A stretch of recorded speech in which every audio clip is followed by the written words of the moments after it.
audiobook there in a day. That's awesome. And I've done some at home in Main Street. I've recorded commercials, some audiobooks. I've recorded fixes for an actual Sonic game. There's one line fix. You do it from home? Sure, hang on.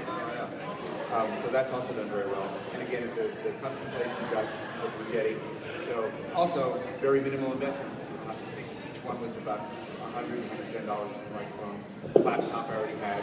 Laptop is the same one I bring to the country or to here. And like that. I have to ask, when you audition, do you sit or stand? I started sitting. And I started sitting, and I started with a $20 cheap condenser microphone that I had lying around. So at that point, I was using the cheap microphone. I upgraded to an geeky moment here, Electro Voice RE20, and I was still sitting. But then I talked with the studio guru, Dan Leonard, who posted an article online saying, why you should never use Line 8 to record? Why do you use Line 8? What am I doing wrong? I think it's $50 for the answer to that question. And the answer to that question seemed to be, get a USB mic. Like the one I have downstairs that I'm not using, it's for traveling? Sure, hang on, I'll get that. Swapped it out, it's been upstairs in the attic ever since. And then once I started using that, I said, you know, it's time to stand. So I've got a standing setup both there, and stand. Except here in the hotel where I was sitting at a desk, draped in a blanket. Again, no ventilation, but it did knock out a lot of the echo. What's the question for me? I was just kidding. Please. Any other questions? They can be incredibly geeky like that. Geeky, silly, it's all good. 11 minutes. 11 minutes.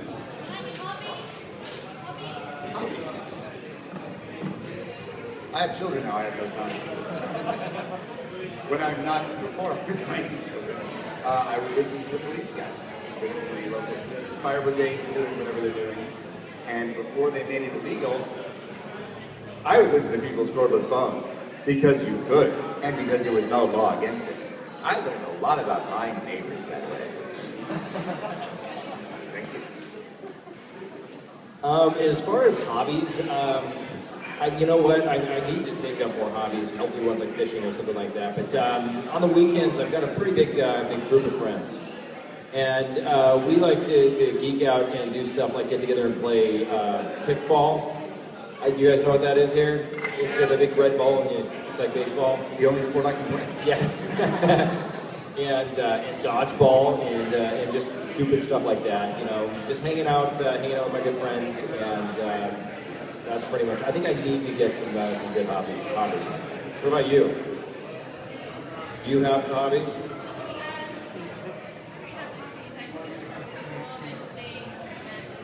Performance and singing and acting.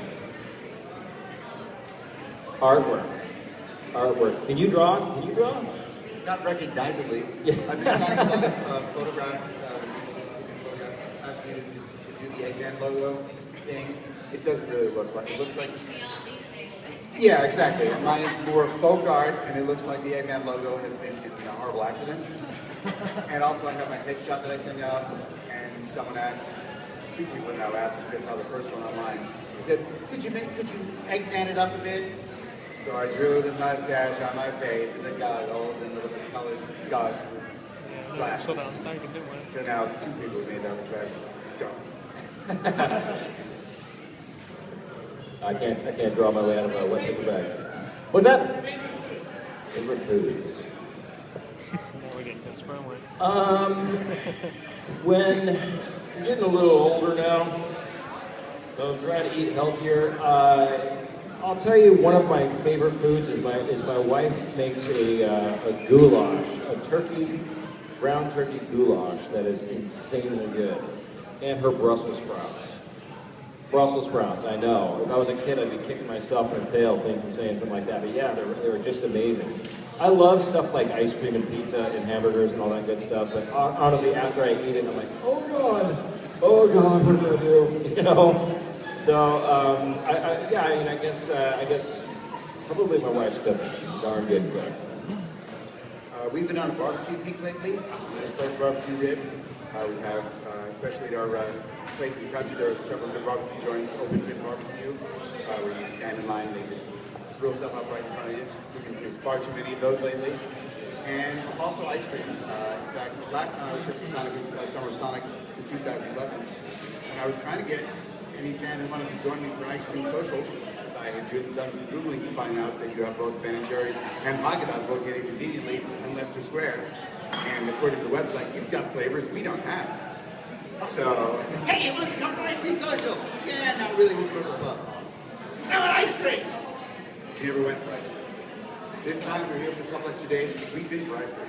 We went to Ben & Jerry's. I tried caramel choo-choo. We don't have that at home. And we'll be going back to Leicester Square tomorrow, and we'll be trying the Haagen-Dazs flavors we don't have at home. Same thing with Starbucks, by the way. If you're a Starbucks fan, you've got stuff at Starbucks that we don't have. Fancy, exotic, savory foods. I want that! Thanks for asking.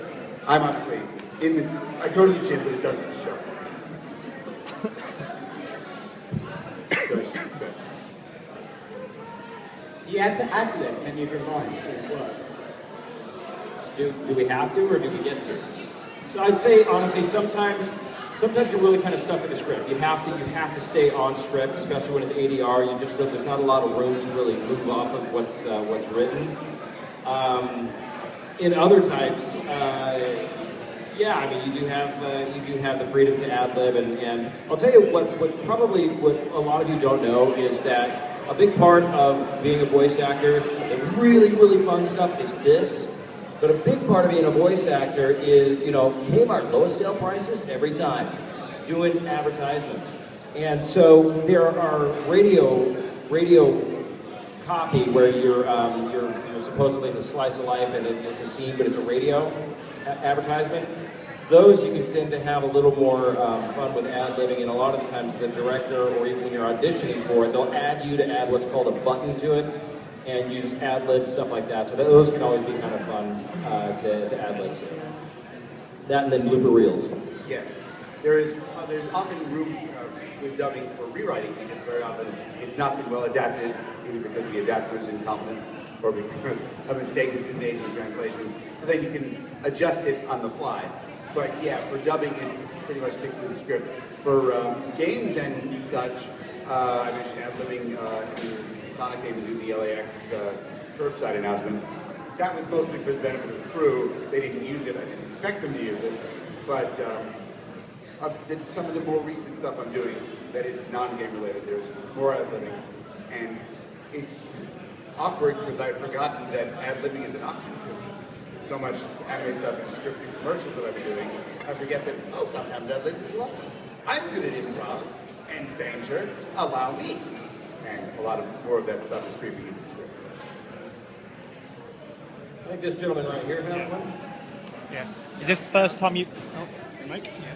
Thanks. Is this the first time you guys met? It is. Yesterday. Indeed, just yesterday. Yeah. So, I've known David since yesterday. Way back. Would you consider working together in the future? We work together in the future. Being on two different coasts makes it more of a challenge. It's possible that we could actually work on two things recorded remotely and not realize it.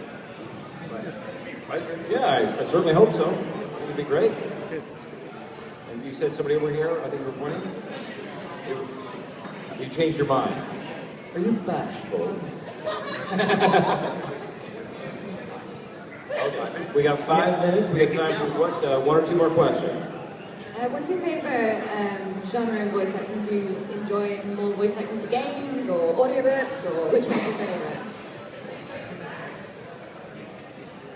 For me, that's an easy question. It's animation all day long. All day long. It's such a kick in the pants to get to do this for a living. I love doing it. I mean, I love doing the advertisements and everything else too. It's all good fun, getting paid to just talk. So yeah, it's all good fun, but I love doing character voices. Like I said, I mean, I used to drive my poor mom nuts as a kid. All this crap. Now I get paid to do it, so it's wonderful. Yeah, I would agree, and especially the commercials, which tend to pay more than dubbing and animation.